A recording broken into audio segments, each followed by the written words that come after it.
Okay, hi friends. आज के हम वीडियो में टॉर्ट ही पढ़ेंगे, बट टॉर्ट का एक अलग ही टॉपिक पढ़ेंगे जिसका नाम है strict liability and absolute liability. देखो, जनरली होता क्या है, जैसे मैंने अपने प्रीवियस लेक्चर में भी आपको बताया था कि when you do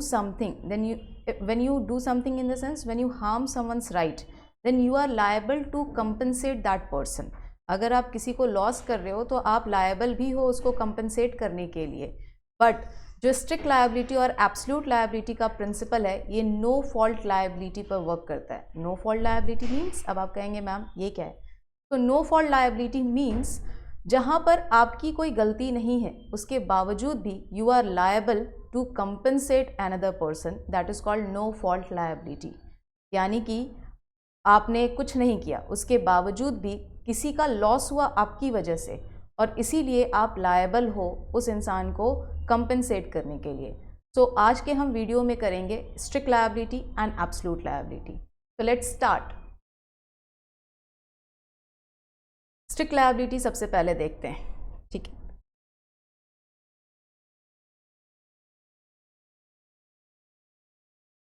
strict liability का जो प्रिंसिपल है, ये एक केस था रायलैंड वर्सेस फ्लेचर, उसमें आया था और उसमें इंग्लिश कोर्ट ने दिया था। सो रायलैंड वर्सेस फ्लेचर। सबसे पहले इस केस को समझते हैं कि इस केस में क्या था और किस तरीके से कोर्ट ने इसमें स्ट्रिक्ट लायबिलिटी का प्रिंसिपल दिया था। सो व्हाट हैपेंड हियर, यहाँ पर रायलैंड और फ्लेचर दो नेबर्स थे, ठीक है। रायलैंड का कोल माइन था एंड फ्लेचर जो है इसका मिल था, और मिल में बहुत ज़्यादा एनर्जी की रिक्वायरमेंट थी, तो उसने सोचा कि मैं एक वाटर रिजर्वर बना लेता हूँ। तो वाटर रिजर्वर बनाने के लिए उसने इंडिपेंडेंट कॉन्ट्रैक्टर अपॉइंट किया और साथ में इंजीनियर्स को अपॉइंट किया। जब वाटर रिजर्वर के लिए डिगिंग हो रही थी तो बहुत सारे शाफ्ट्स मिले, old shafts, but independent contractors और जो इंजीनियर थे उन्होंने इसको नज़रअंदाज कर दिया, इसको मिसलीड कर दिया, और उन्होंने उसी के ऊपर वाटर रिजर्वर बना दिया। वाटर रिजर्वर में जब पानी डाला गया तो ह्यूज अमाउंट ऑफ वाटर की वजह से वो जो ओल्ड शाफ्ट थे वो टूट गए, और टूट कर पानी जो है वो रायलैंड के कोल माइन में चला गया, जिससे कि रायलैंड को बहुत लॉस हुआ। अब रायलैंड ने अपने नेबर फ्लेचर के ऊपर केस फाइल किया कि भाई तुम्हारी वजह से मेरा लॉस हुआ है, तो नाउ यू विल कंपनसेट मी। तो फ्लेचर ने कहा इट्स नॉट माई फॉल्ट, मैंने ये काम इंडिपेंडेंट कॉन्ट्रैक्टर और इंजीनियर्स को दे रखा था, तो ये उनकी गलती है, मेरी गलती नहीं है, और उनकी गलती के लिए मैं क्यों पे करूं।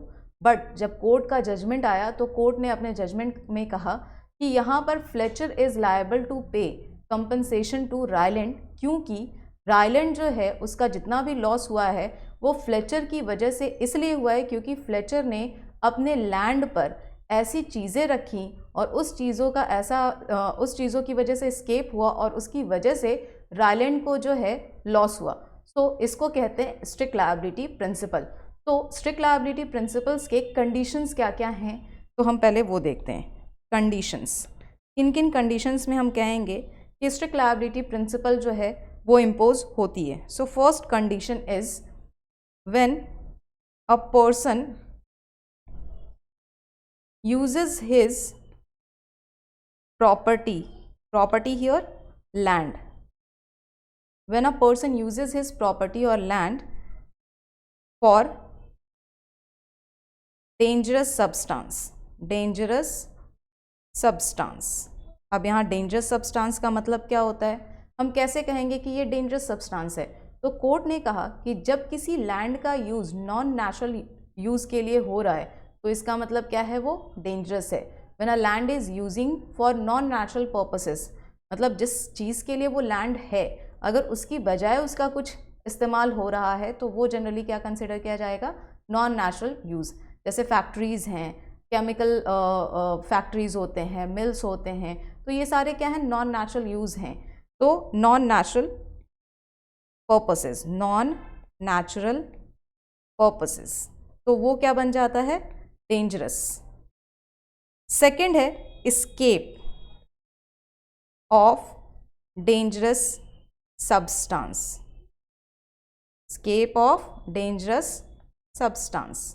स्केप ऑफ डेंजरस सब्सटेंस का मतलब है कि जिस डेंजरस सब्सटेंस को आपने अपने लैंड पर रखा, अगर वो आपकी पहुंच से बाहर चला जाता है, यानी लैंड से बाहर चला जाता है, स्केप मतलब बाहर जाना, पहुंच से बाहर जाना, तो जब ये आपकी पहुंच पोजीशन से बाहर चला जाता है तो उसको हम कहते हैं स्केप। तो पहला कंडीशन क्या है कि आपने अपने लैंड को यूज़ किया नॉन नेचुरल पर्पस यानी डेंजरस सब्सटेंस के लिए, दूसरा कि उस डेंजरस सब्सटेंस का क्या हुआ, स्केप हुआ, and third harm to the plaintiff, और उससे जो है प्लेंटिफ को लॉस होता है, हार्म टू द प्लेंटिफ, उससे प्लेंटिफ को क्या हो रहा है, लॉस हो रहा है। सो यहाँ पर अगर ये तीनों ही कंडीशन सेटिस्फाई होते हैं तो वहाँ अप्लाई होता है स्ट्रिक्ट लायबिलिटी प्रिंसिपल। ठीक है, अब आगे बढ़ते हैं। स्ट्रिक्ट लायबिलिटी प्रिंसिपल जो है, अब हम इस केस को देखते हैं रायलैंड वर्सेस फ्लेचर को, और इसको यहाँ से समझने की कोशिश करते हैं। जब यहाँ पर फ्लेचर ने अपने लैंड पर वाटर रिजर्वर बनाने का सोचा तो वाटर रिजर्वर क्या हो गया, नॉन नेचुरल पर्पस, यानी कि वाटर रिजर्वर में जो ह्यूज अमाउंट ऑफ वाटर है वो क्या बन गया, डेंजरस। ठीक है, जब वाटर रिजर्वर बनकर रेडी हुआ और शाफ्ट के थ्रू वाटर जब स्केप करता है, उसके लैंड से बाहर जाता है, तो उसको हम कहते हैं स्केप ऑफ डेंजरस सब्सटेंस। और तीसरा कि रायलैंड के कोल माइन में चला गया तो इसे क्या कहेंगे, harm to the plaintiff. Plaintiff is the person who approaches the court, तो रायलैंड अप्रोचेस द कोर्ट, तो यहाँ पर harm to the plaintiff, right. So तीनों ही कंडीशंस रायलैंड वर्सेस फ्लेचर के केस में एप्लीकेबल होते हैं, और इसीलिए यहाँ पर स्ट्रिक्ट लायबिलिटी प्रिंसिपल के साथ कोर्ट ने जजमेंट दिया था, जहाँ पर कि फ्लेचर को कहा गया था कि यू हैव टू पे कंपनसेशन टू रायलैंड। तो ये तीनों ही कंडीशन सेटिस्फाई होते हैं। अब यहाँ पर एक दूसरी चीज़ है जिसको हम कहते हैं डिफेंसेस, कि कहीं कहीं डिफेंसेस भी मिलते हैं। अब क्या क्या कंडीशंस हैं, जैसे डिफेंसेस बहुत सारे हैं, बट कुछ defences, few defences are available for defendant in strict liability, और वो कौन कौन से हैं, तो अब हम उसको समझते हैं। So defences, first defence, plaintiff's fault, plaintiff's fault. अब यहाँ पर है कि अगर प्लेंटिफ की अपनी खुद की गलती है तो उसके लिए डिफेंडेंट लायबल क्यों हो, तो इसको हम कहते हैं प्लेंटिफ्स फॉल्ट। इसको समझने के लिए एक केस लॉ देखते हैं, इसका नाम है पॉन्टिंग वर्सेस नोआक्स। इस केस में होता क्या है कि ये दो नेबर्स होते हैं, ठीक है। अभी पॉन्टिंग जो है ये अपने लैंड पर बहुत सारा जो है ट्री लगाता है जो कि ट्री पॉइजनस होते हैं। नोक्स जो है नोक्स ने लगाया, एंड देन पॉन्टिंग जो है, पॉन्टिंग का हॉर्स होता है वो इन ट्रीज़ को जाकर खा लेता है। तो यहाँ पर पॉन्टिंग जो है उसने कहा कि भाई मेरे हॉर्स ने आपके प्लांट को खाया, ठीक है, आपने डेंजरस सब्सटेंस रखा था, तो इसीलिए क्योंकि जो पॉइजनस ट्रीज थे वो क्या थे, डेंजरस सब्सटेंस थे, तो इसीलिए उसने कहा कि now you have to pay me compensation. But यहाँ कोर्ट ने कहा that he will get the defence of plaintiff's fault. Why? क्योंकि यहाँ हॉर्स खुद जाता है उसके लैंड में और पॉइजनस ट्रीज को खाता है, यानी लीव्स को खाता है, क्योंकि ये लीव्स जो हैं इसके लैंड के बाहर नहीं गए थे। तो यहाँ पर second principle, remember the second principle, the second condition, पहला कंडीशन था डेंजरस सब्सटेंस और दूसरा था एस्केप। तो यहाँ पर डेंजरस सब्सटेंस का एस्केप नहीं होता है, तो सेकेंड कंडीशन जो है वो फुलफिल नहीं होती है। तो यहाँ पर कोर्ट ने डिफेंस प्रोवाइड किया था डिफेंडेंट को, नोक्स को, कि you will this is your defence because it was plaintiff's fault, क्योंकि प्लेंटिफ का हॉर्स गया था, आपके लीव्स नहीं आए थे। सो पहला कंडीशन समझ में आया, फर्स्ट डिफेंस समझ में आ गया होगा आपको, प्लेंटिफ्स फॉल्ट। अब सेकेंड आते हैं act of God, act of God. और एक्ट ऑफ गॉड को समझने के लिए एक केस भी हम देखते हैं, निकोलस वर्सेस मार्श लैंड। अब ये केस क्या था और एक्ट ऑफ गॉड क्या होता है? एक्ट ऑफ गॉड का मतलब होता है the act which is beyond human control. जो एक्ट ह्यूमन कंट्रोल के बाहर होता है उसको हम कहते हैं act of God. No one has seen God, तो गॉड कौन है? जो हमारे कंट्रोल, हमारे परे हैं। तो एक्ट ऑफ गॉड का मतलब भी क्या है? The act which is beyond human control. और एक्ट ऑफ गॉड जो है उसको समझने के लिए जब हम इस केस को समझेंगे तो ये केस क्या था? यहाँ भी ये दो नेबर्स होते हैं। अब इसको हम ए एंड बी की तरह समझते हैं, ठीक है।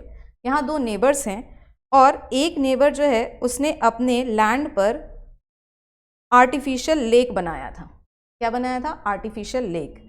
और बहुत ज़्यादा बारिश होती है, इसकी वजह से ये आर्टिफिशियल लेक में बहुत ज़्यादा पानी आ जाता है, अ काइंड ऑफ फ्लड। और फ्लड की वजह से ये पानी जो है ये बी के लैंड एरिया में चला जाता है और बी का जो है बहुत ज़्यादा लॉस होता है। तो यहाँ बी जो है जब ये कोर्ट में जाता है तो ए कहता है कि भाई ठीक है, मैंने आर्टिफिशियल लेक बनाया था, but heavy rain, it was not in my control. Heavy rain जो है ये मेरे कंट्रोल में नहीं था and it is an act of God, so why should I पे कंपनसेशन टू यू। और यहाँ कोर्ट ने भी यहाँ पर डिफेंस दिया ए को कि यू डोंट हैव टू पे compensation because it was act of God. अब थर्ड देखते हैं। थर्ड है स्टैट्यूटरी अथॉरिटी। स्टैट्यूटरी अथॉरिटी क्या है? स्टैट्यूट मतलब लॉ। सो लॉ के अंदर जितने भी अथॉरिटी हैं वो क्या कहलाते हैं? Statutory authority. तो स्टैट्यूटरी अथॉरिटी में जैसे बिल्डिंग्स बनाने के लिए, डैम्स बनाने के लिए जब नॉन नेचुरल यूज़ होता है तो वहाँ पर स्ट्रिक्ट लायबिलिटी प्रिंसिपल एप्लीकेबल नहीं होती है। वहाँ पर अगर एप्लीकेबल हो भी तो डिफेंस प्रोवाइड होता है डिफेंडेंट को। नेक्स्ट आते हैं act of stranger. Act of stranger मतलब अगर हम देखें रायलैंड वर्सेस फ्लेचर के केस में, तो सपोज करो कि फ्लेचर का जो वाटर रिजर्वर था, अगर उसको कोई तीसरा इंसान आकर तोड़ देता और वहाँ से पानी जो है वो रायलैंड के माइन में चला जाता, कोल माइन में चला जाता, तो यहाँ पर फ्लेचर की कोई गलती नहीं थी, that was an act of third person. तो यहाँ उसको क्या मिलता? डिफेंस मिल जाता एक्ट ऑफ थर्ड पर्सन का या एक्ट ऑफ स्ट्रेंजर का। Next defence is mutual benefit. Mutual benefit यानी कि अगर दो नेबर्स हैं और दोनों जो हैं अपने बेनिफिट के लिए कोई ऐसे डेंजरस सब्सटेंस को लेकर आते हैं जिनसे दोनों को ही फ़ायदा होता, तो अगर एक को बाद में लॉस हो जाता है तो यहाँ पर दूसरा उसको कंपनसेट नहीं करेगा क्योंकि वो म्यूचुअल बेनिफिट के अंदर आता है। क्लियर है? सो ये कुछ डिफेंसेस अवेलेबल हैं स्ट्रिक्ट लायबिलिटी के केस में डिफेंडेंट को। अब हम बात करते हैं आगे absolute liability. Absolute liability, absolute liability जो है ये भोपाल गैस लीक केस आप सबने सुना होगा। सो भोपाल गैस लीक केस में हमारी सुप्रीम कोर्ट ने दिया था और हुआ ये था कि दिसंबर 2 की मिडनाइट 1984 में दिसंबर 2 एंड 3 की मिडनाइट को भोपाल गैस में यूनियन कार्बाइड कॉरपोरेशन कंपनी से मिथाइल आइसोसाइनाइड गैस जो है वो लीक होती है और पूरा का पूरा जो भोपाल सिटी है वो एक गैस चेम्बर बन जाता है और यहाँ 3000 लोग जो हैं वो उनकी डेथ होती है और बहुत सारे लोग जो हैं वो हॉस्पिटलाइज हो जाते हैं। तो यहाँ पर हमारी जो इंडियन कोर्ट है वो एक नया प्रिंसिपल लेकर आई, एब्सोल्यूट लायबिलिटी। एब्सोल्यूट लायबिलिटी का जो प्रिंसिपल है वो कहीं ना कहीं इंस्पायर्ड है या कहीं ना कहीं क्या वो स्ट्रिक्ट लायबिलिटी के ही प्रिंसिपल से आया है।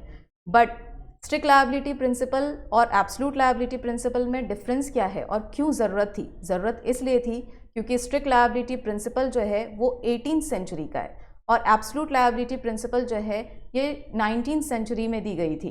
तो यहाँ पर डिफरेंस आता है क्योंकि हमारी सोसाइटी के नीड के अकॉर्डिंग चेंजेस भी होते हैं। तो क्या डिफरेंस है उसको अब हम समझते हैं कि एब्सोल्यूट और स्ट्रिक्ट लायबिलिटी में क्या डिफरेंस है। पहली चीज़ तो ये भी हमें समझना है कि एब्सोल्यूट लायबिलिटी भी वहीं पर इनकर होती है जहाँ पर आप डेंजरस सब्सटेंस रखते हैं यानी non natural use. Second escape and third harm to the plaintiff. But what is the difference? तो डिफरेंस समझते हैं, दोनों में डिफरेंस क्या है।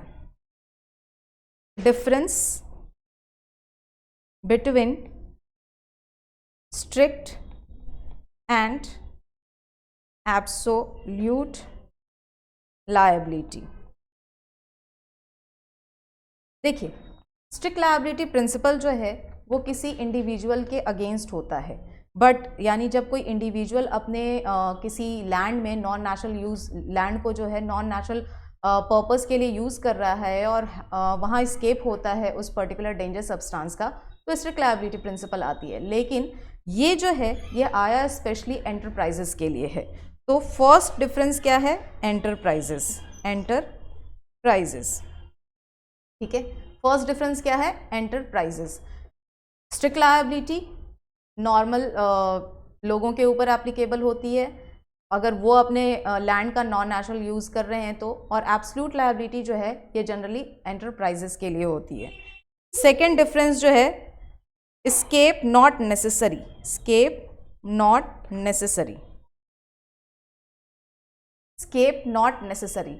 स्ट्रिक्ट लायबिलिटी में हमने देखा था सेकेंड कंडीशन क्या था, escape of dangerous substance, but absolute liability के केस में escape of dangerous substance is not necessary. अगर सपोज कि फैक्ट्री के अंदर ही कुछ ऐसा एस्केप होता है डेंजरस सब्सटेंस का, तो जो वहाँ वर्कर्स हैं वही अपने ओनर के ऊपर केस कर सकते हैं एब्सोल्यूट लायबिलिटी के अंदर। So escape is not necessary, escape जो है वो नेसेसरी नहीं है। एंड थर्ड है no defences, no defences. So absolute liability के केस में कोई भी डिफेंस अवेलेबल नहीं है डिफेंडेंट के पास।